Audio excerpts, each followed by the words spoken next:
आज जो मैं आपको समझाने जा रहा हूं वो ये कि नोटिफिकेशन कब आ सकता है, क्या संयुक्त सामान्य जो अर्हता परीक्षा है एमपी पुलिस कांस्टेबल का एग्जाम उससे होगा क्या, नया एग्जाम पैटर्न जो है उससे कितना समय लगेगा तैयारी करने में, और अभी से करें या नोटिफिकेशन का इंतजार करें। तो इन प्रश्नों का जवाब मैं आपको आज देने जा रहा हूं। देखो, कैलेंडर दूसरी बार जब अपडेट हुआ पिछले 6-8 महीनों में, एक से दो बार ईएसबी ने अपना कैलेंडर अपडेट किया है और उन्होंने एक चीज को बिल्कुल स्थायी रखा है कि जो आपकी एमपी पुलिस की परीक्षा है उन्होंने उसकी दिनांक जो है वो दिसंबर ही रखी है ना, दिसंबर को ही इन्होंने बरकरार रखा हुआ है, इसमें कोई बदलाव नहीं किया गया है। लेकिन बीच में जो बहुत सारी चीजें आई है ना, जो मुख्यमंत्री जी हैं इन्होंने भी बताया कि भाई हम 3 साल में 22,500 भर्तियां करेंगे, तो अब इसमें से 7,500 जो भर्तियां बची हैं उसकी बारी है।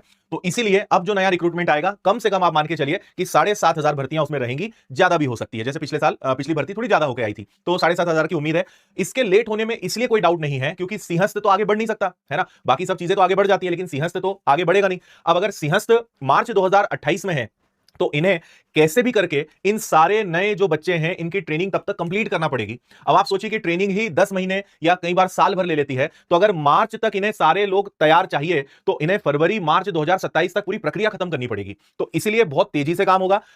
दिसंबर में इन्हें एग्जाम लेना ही पड़ेगा, जनवरी फरवरी में फिजिकल होंगे, मार्च तक इन्हें फाइनल रिजल्ट और ज्वाइनिंग देनी पड़ेगी, तब जाकर सिंहस्थ तक पूरी फोर्स जो है ये रेडी कर पाएंगे। तो आप ये समझिए कि ये जो नोटिफिकेशन है ये तो बिल्कुल आएगा ही। अब देखो ध्यान से, अब आप ये समझो कि पुराने पैटर्न और नए पैटर्न में डिफरेंस क्या है ना। पहले का जो पैटर्न है जिसमें 100 प्रश्न आते थे, नए पैटर्न में भी 100 प्रश्न है। तो यहां पे अगर इन 100 प्रश्नों की बात करें तो इसमें सब्जेक्ट कौन कौन से होते थे, तो आपको मैथ्स पढ़ना होता ही था है ना, रीजनिंग आपको पढ़ना ही है, एमपीजीके आपको पढ़ना है, करंट अफेयर्स आपको पढ़ना है, हिस्ट्री, ज्योग्राफी, पॉलिटी आपको पढ़ना ही है, फिजिक्स, केमिस्ट्री, बायो, एनवायरमेंट आपको पढ़ना ही है ना। इसके अलावा कंप्यूटर के भी कभी कभी कुछ क्वेश्चंस आ ही जाते थे तो वो भी आपके यहां पर थे। तो ये सारा पैटर्न तो आपका पहले भी था, यही चीजें हैं भाई है ना, मैथ्स, रीजनिंग और ये सब चीजें। अब जो नया पैटर्न आपका बनने जा रहा है उसमें आप देखो तो सामान्य ज्ञान मतलब हिस्ट्री, ज्योग्राफी, पॉलिटी यहां भी है, राष्ट्रीय अंतरराष्ट्रीय मुद्दे, करंट अफेयर्स यहां भी है, एमपीजी के यहां भी है, गणित हो गया, रीजनिंग हो गया, डीआई हो गया, कंप्यूटर हो गया, तो मैथ्स, रीजनिंग, कंप्यूटर हो गया यहां पर, और सामान्य ज्ञान में साइंस को भी वो इंक्लूड करते हैं तो ये भी यहां पे है। अगर कोई चीज नई जुड़ रही है तो वो सिर्फ और सिर्फ कौन सी है, ये 25 सवाल। हालांकि 25 सवाल का बहुत महत्व है, तो गद्यांश, व्याकरण, मतलब आप समझो कि जो हिंदी भाषा है वो एक प्रकार से नई यहां पर जुड़ रही है। लेकिन सबसे बड़ा सवाल यह है कि क्या ये इस बार से ही लागू होगा या आगे होगा, ठीक है, क्योंकि कैलेंडर में तो सिर्फ कांस्टेबल का एग्जाम दिया है और यहां पर इन्होंने तो ये सारा पैटर्न पूरा बता दिया। आप इसको ये समझो पहले कि जो संयुक्त सामान्य अर्हता परीक्षा है ये केवल कांस्टेबल के लिए नहीं होगी, ये सारी एग्जाम जो है जितनी भी सामान्य परीक्षाएं होती हैं उन सब के लिए है ना। तो चाहे आपका पटवारी हो, कांस्टेबल हो, सब इंस्पेक्टर हो, जेल प्रहरी, वन रक्षक, सब परीक्षाएं इसमें होंगी, कांस्टेबल भी इसका हिस्सा रहेगा। दूसरी बात, अभी ये जो है मैं बार बार एक ही चीज समझा रहा हूं कि इसको इन्होंने अभी नाम दिया था जन परामर्श, अभी ऑफिशियल जारी नहीं हुआ है। ये जीएडी का एक प्रस्तावित ड्राफ्ट था कि ऐसा हम लागू कर रहे हैं। आप सब लोगों से मेल के माध्यम से सजेशन भी मांगे थे, मैंने भी मेल किया था, आपने भी अपने एक जागरूक विद्यार्थी होने के नाते मेल किया ही होगा, ऐसा मैं मानता हूं। इनका यह कहना है कि अगर इस नियम को अपनाया जाएगा तो यह अक्टूबर के बाद लागू होगा। अब सबसे बड़ा सवाल यहां पर फिर वही आता है कि क्या कांस्टेबल की परीक्षा में यह पैटर्न लागू होगा या नहीं। तो देखो, कांस्टेबल की परीक्षा में इस बात की संभावना लगभग ना के बराबर है कि अगर इस बार जो दिसंबर में परीक्षा होने जा रही है उसमें यह पैटर्न लागू कर दें, क्योंकि यह पैटर्न एक परीक्षा के लिए लागू नहीं होगा, यह पैटर्न पूरा पैटर्न जो है सारी परीक्षाओं के लिए होगा, मतलब ये एक सिंगल एग्जाम होगा और इसमें सारी भर्तियों को वो अंदर ले लेंगे। अब देखो दो बात है, उन्हें कांस्टेबल की जरूरत बहुत जल्दी है, उन्हें जल्दी से जल्दी कांस्टेबल चाहिए, ये आपको भी पता है। अगर यह प्रोसेस लागू होती है तो पटवारी के पद सारे विभागों से उन्हें पद कलेक्ट करने पड़ेंगे कि भाई कहां कहां कितने पद खाली हैं, और अभी इसका सिस्टम ही रेडी नहीं है। तो जहां तक मेरा एक अनुमान है, मेरा जो एक तुक्का है, आपको बिना मतलब कुछ ऐसा है ना कि मैं बिना किसी चीज के एकदम फिल्टर तरीके से, अनफिल्टर तरीके से आपसे बोल रहा हूं कि मुझे ऐसा लगता है कि ये नियम अगले साल से लागू वो कर पाएंगे, क्योंकि इसकी तैयारी में बहुत समय लगेगा, अभी ये बिल्कुल भी तैयार नहीं है। तो इस बार इस बात की लगभग पूरी संभावना है कि आपका जो पेपर है वो इसी पैटर्न पर होगा, ठीक है। और अगर ये वाला होता है तो इसके लिए तो फिर सारी परीक्षाओं के मतलब फिर सारी भर्तियों के लिए ये वाला पेपर आपका होने वाला है। इतनी बात आपको समझ में आई। 499 मुझे बहुत दिख रहा है, आते हैं उस पर भी भाई, है ना।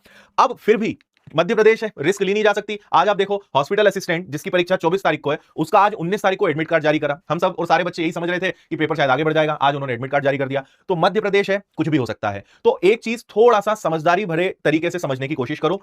आप ये सब्जेक्ट पहले भी पढ़ रहे थे, ये सब्जेक्ट आपको अभी भी पढ़ना है, केवल एक ही सब्जेक्ट है जो नया आ रहा है और वो है हिंदी।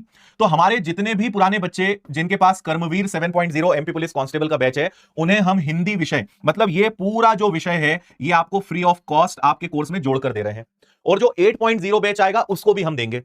ठीक है, तो पहले तो हम यही विषय पढ़ेंगे भाई। इन दोनों में समझो 1 2 3 4 5 6 7 8 9 10 11 12, पहले आपको 12 सब्जेक्ट पढ़ने पड़ते थे।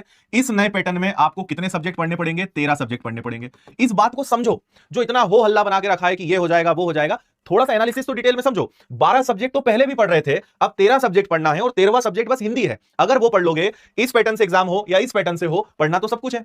अच्छा, ऐसा तो है नहीं कि आप इस पैटर्न में बहुत अच्छे नंबर ला सकते हो। हाँ, ये जरूर था कि जिनका मैथ्स रीजनिंग अच्छा हुआ करता था उनके सिलेक्शन के चांस ज्यादा होते थे, लेकिन जब से फिजिकल के मार्क्स आए सारा खेल बराबर हो गया, सारी चीजें वहीं की वहीं हो गई। इस बात को भी समझो, है ना। तो मेहनत तो भाई यहां भी करना है, मेहनत तो यहां भी करना है। कट ऑफ 80 प्लस जा रहा है, तो ऐसा नहीं है कि कुछ 1 2 4 सब्जेक्ट से आप सिलेक्शन ले लोगे। हर सब्जेक्ट अच्छे से पढ़ना पड़ेगा, तब जाकर ही आप सिलेक्शन ले पाओगे। तो पैटर्न ये हो या ये हो, ये सारे विषय पहले पढ़ो। अगर मान लो पैटर्न चेंज होता है, नोटिफिकेशन आता है, 1 डेढ़ महीने का समय मिलता है, उसमें हिंदी विषय आराम से हो जाएगा। हिंदी वैसे भी बड़ा आसान सब्जेक्ट है, आराम से आपका कवर हो जाएगा। तो इस 12-13 के कंसेप्ट को आप समझे या नहीं समझे, ये मुझे बताओ। पहले आप 12 विषय पढ़ते थे, अब आपको 13 विषय पढ़ना है। ये पुराना पैटर्न है, ये नया पैटर्न है। नंबर ऑफ क्वेश्चंस ऊपर नीचे है, लेकिन सब्जेक्ट तो वही के वही है। क्या आप ये बात समझ पाए? ठीक है, तो हम दोनों चीजों को ध्यान में रखते हुए, जो आपका आप सभी बच्चे जिनके पास कर्मवीर एमपी पुलिस कांस्टेबल 7.0 बैच है, उन्हें हिंदी विषय देंगे, ये वाला पूरा सेक्शन देंगे और आपको लाइव देंगे, रिकॉर्डेड में नहीं देंगे, लाइव देंगे। बस खुश। और जितने 8.0 जो कि 25 जून से नया बैच हम चालू कर रहे हैं, उनको तो सब मिलेगा ही, तो उन्हें फिर घबराने की जरूरत नहीं है। पूरे 13 विषय आपको पढ़ना ही है। बस ये कि आपको पूरा सिलेबस नए तरीके से लाइव पढ़ने को मिल जाएगा। पुराने बच्चों के पास है, उन्हें हम हिंदी लाइव दे देंगे, तो उन्हें फ्री ऑफ कॉस्ट उनके बैच में हिंदी दिखने लगेगा। ठीक है, लेकिन वैलिडिटी अगर आपकी जा रही है तो उसमें हम कुछ नहीं कर सकते। तो जिनके पास 7.0 है, अभी हमने जून महोत्सव में सिर्फ 79 रुपए में आपकी वैलिडिटी बढ़ाने का ऑप्शन दिया है, तो आप 79 रुपए में वैलिडिटी बढ़ा लेना अपनी, तो आपका काम अगले 6 महीने के लिए और बढ़िया हो जाएगा। हिंदी विषय मिल जाएगा, नया बैच लेने की जरूरत ही नहीं है। 79 में नया बैच का काम खत्म हो जाएगा, है ना। ये और आपके लिए एक अच्छी चीज मुझे याद आ गई। तो आप जब विनर्स ऐप पर जाओगे, तो जहां पे 3 लाइंस होती है सबसे इस तरफ राइट में, वहां पे आप देखना परचेस का ऑप्शन आएगा। परचेसेस में जाओगे, आपको नीचे वैलिडिटी बढ़ाने का ऑप्शन दिख जाएगा। मैंने वीडियो बनाकर भी बता दिया था। तो क्या आप मेरी बात समझ पाए? इस बात को समझो कि मेहनत भाई कोई भी पैटर्न आएगा, पढ़ना सब कुछ है, सबका खेल ज्यादा रहेगा और इसके फॉलो होने के चांस अभी कम है। मैं ये नहीं कह रहा हूं कि ये नियम नहीं आएगा, पर इसकी संभावना अगले साल पे जा रही है। अभी फिलहाल जो होगा वो यही होगा जिसकी संभावना है। लेकिन वही बात है, हमें तैयार तो दोनों चीजों के लिए रहना है, इसलिए हिंदी विषय और पढ़ के रख लो। बाकी तो कोई दिक्कत नहीं है, बाकी तो आप सब कुछ पढ़ ही रहे हो बहुत अच्छे से। क्लियर, सारी बातें ओके हैं, है ना। तो इसलिए हमने यहाँ पे कुछ चीजें आपके लिए लिखी है। अगर एग्जाम पैटर्न बदला तो गद्यांश, व्याकरण, प्रशासनिक भाषा, भाषा ज्ञान, कंप्यूटर ऐड होंगे, अन्य विषय के वेटेज में परिवर्तन होगा। तो जो परिवर्तन होगा विनर्स उसे समय पर आपको कंप्लीट कराएगा। विनर्स इंस्टीट्यूट आपके साथ है, मैं आपके साथ हूं, आपको चिंता करने की जरूरत ही नहीं है। जो कहा जा रहा है बस वो मानते चलो, है ना। सभी अभ्यर्थियों को यह भी समझना चाहिए कि पुराना पैटर्न या नया पैटर्न, तैयारी आपको बेस्ट लेवल की ही करनी पड़ेगी। अगर लेवल अच्छा नहीं है तो फिर आप कुछ नहीं कर सकते। तो अभी आप सबसे खास YouTube में सबसे बड़ी दिक्कत, भ्रमित होने से बचना है, अपनी तैयारी को जारी रखना है। मैं आपसे यही एक ही सवाल पूछूंगा कि नए पैटर्न में 13 सब्जेक्ट है, पुराने पैटर्न में 12 सब्जेक्ट है, आपके कितने सब्जेक्ट कंप्लीट है? आप तो ये बताओ।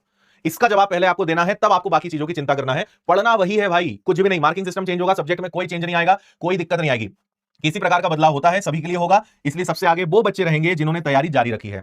तो जो बच्चे ये सोच रहे हैं ना कि हम तो भाई नोटिफिकेशन आएगा तब देखेंगे, कुछ भी नहीं कर पाओगे। चाहे ये पैटर्न हो चाहे ये पैटर्न हो, 1-2 महीने में सिलेक्शन नहीं होता है ना। इतना बड़ा सिलेबस यहां पर है, 12-12 विषय पढ़ने हैं। तो अभी से तैयारी, अभी जून है, आप मान के चलो कि जुलाई, अगस्त, सितंबर, अक्टूबर के आसपास आपका नोटिफिकेशन जारी हो जाएगा। अक्टूबर में नोटिफिकेशन आएगा, दिसंबर में आपकी परीक्षा हो जाएगी, फरवरी तक मुझे ऐसा लगता है कि फिजिकल आपका हो जाएगा। बहुत तेजी से रिक्रूटमेंट होगा इस बार जो आएगा। समय बिल्कुल नहीं मिलेगा ना फिजिकल के लिए ना एग्जाम के लिए, क्योंकि उन्हें मार्च 2028 में उज्जैन में आपकी तैनाती लगानी है, उन्हें आपको वहां पे ड्यूटी लगानी है। तो बहुत तेजी से काम चलेगा, इसलिए रिस्क मत लेना। और एक और बात बता दूं, इसके बाद फिर पता नहीं कि एमपी पुलिस के लिए कितना इंतजार करना पड़े। अगर पहले से तैयारी करी हुई है, पहले से हल्का फुल्का बेस है, तो हो सकता है शायद पुराने पैटर्न के माध्यम से सिलेक्शन ले लो। फिर जब ये नया आ जाएगा तो फिर नए सिरे से वापस अपने आप को मानसिक रूप से तैयार करना, सब चीजों के लिए रेडी करना, वो बहुत मुश्किल काम हो जाएगा भाई। ठीक है, इस बात को आप समझिए। ठीक।